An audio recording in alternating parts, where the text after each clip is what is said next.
Kita ikut ahli falak yang telah buat kajian, yang telah buat penelitian. Mereka memutuskan bahawa raya bagi rakyat Malaysia 1 Syawal jatuh pada 3 Mei hari Selasa.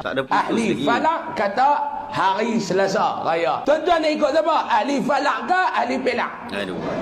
Tuan-tuan pilih. Orang bergelak dia sebab.